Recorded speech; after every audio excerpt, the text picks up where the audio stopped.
everybody, I'm Tom Vasel. Welcome back to the Dice Tower Library as we continue to go through it shelf by shelf. Now we're on shelf 9, all the way at the bottom. You have to really hurt your back to play these games. And what games we have down here. We have some pretty hefty games, but not the first one. The first one here is The Extraordinary Adventures Pirates from Glenn Drover. This is a deck building game which you're building a deck to move pirate ships through the Caribbean as quickly as you can, but it's fairly light. It's almost, it's like a welcoming style game with great components. I like it, but a lot of gamers might find it to be too light. But if you think it's too light, then just jump over to Guilds of London. Now this game gets some negative buzz because of its strong symbology all over the cards. There's just symbols everywhere. And I get that. That's a lot of symbols. But I think the game itself is solid and no two games are going to play alike. If you like heavier Euro games, I think you'll enjoy it. But you might be blinded by the beacon of shining heavy Euro games next to it called Terra Mystica. Terra Mystica, that game, I don't even know how to describe it. You're a bunch of fantasy races and you're trying to control different areas on this Earth, and you do so in Euro-y ways. That's not the best description of it, but this game is very highly rated and people love it. I'm not necessarily in that group, but I get why people like it. I personally prefer its sister game right next to it, Gaia Project, which is essentially the same game with some differences, although those differences are enough that I enjoy them. It's also in space, which I like. I think it's a better game, but you'll find people who argue both ways, and then of course there's lots of people who like both of them. Then we have Fertility, which is a game from Yellow that kind of came and went. Now this is a much lighter game than the others.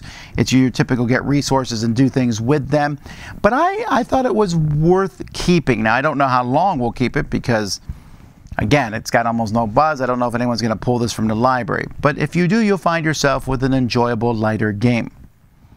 Chinatown, right next to Fertility, is a classic game.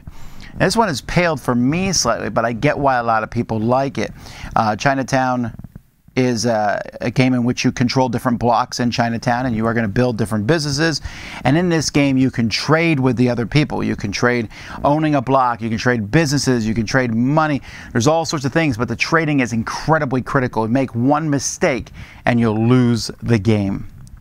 Yspahan is the first game from Yspahan. No, it's not the first game, but it's one of the first games that they came out, moving camels around. This one was recently remade as a roll and write from Days of Wonder. A very different style game, but it essentially is the same feeling.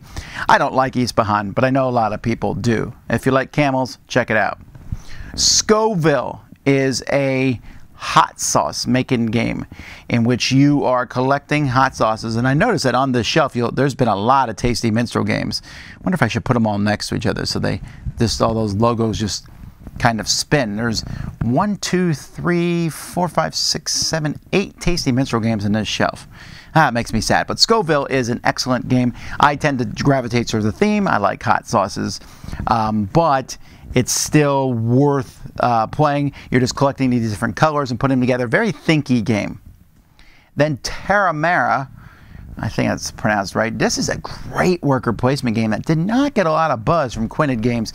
It's worker placement, and there's really amazing spots on the board that you can go to even early in the game, but then you'll never get those workers back.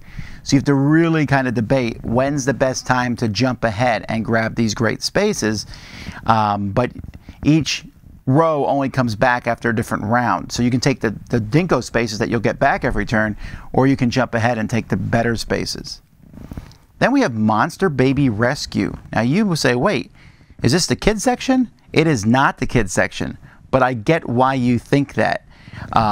Monster Baby Rescue is a game in which you're drafting tiles, and each tile scores in different ways. You're rescuing baby monsters, I guess is the theme of it, but it's solid. This is the kind of game, if you're at a convention, I might bring out and play with you, and you'll be like, nah, this is kids game, and then you'll find out it's not. Notice the logo at the bottom there, Delicious Games. That's right, Underwater Cities, people.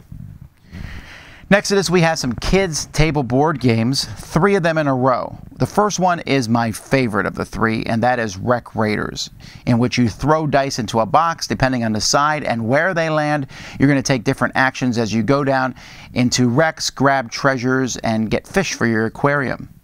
Fossilis, which has amazing components, is a game in which you are digging into the ground, going through tiles, pulling out bones, using those bones to build dinosaur skeletons. Not as good of a game as Wreck Raiders, but definitely one of the strongest theme games in existence. And Haunt the House. Haunt the House here is a game in which there's ghosts and you're just trying to scare a bunch of people. They're kind of annoying people, so it's legitimate to scare them. Artemis Project here, which is from Kids Table Board Game sister company, Grand Gamers Guild. This is a game in which players are collecting resources to build up in, I think it's the Arctic or the Antarctic, one of those spots. And you are essentially, you're putting out dice, and the dice are the workers, but depending on the pips, sometimes it's better to be low, sometimes it's better to be high to complete projects. It's a really cool game. And then the final game here is the Trial of the Temples, and this one here from Emperor S4. I don't know anything about it. I just know a lot of people like Emperor S4 games, and that's why it's in the library. So if you like that one, you can check it out, and I guess you could say I should check it out at some point. This is a tough shelf to pick my favorite from. There's a lot of good games here. There's nothing that's like amazing. I don't know that any of these games. Did I miss Hadara? I never even said Hadara. Let's stop and talk about Hadara for a second.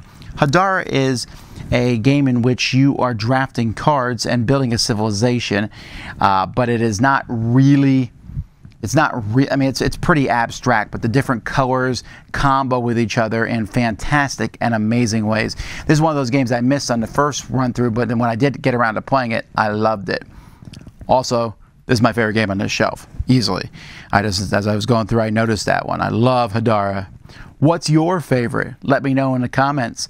Anyway, we've now finished Shelf 9. Until next time, I'm Tom Vasel, and you've been watching the Dice Tower Library.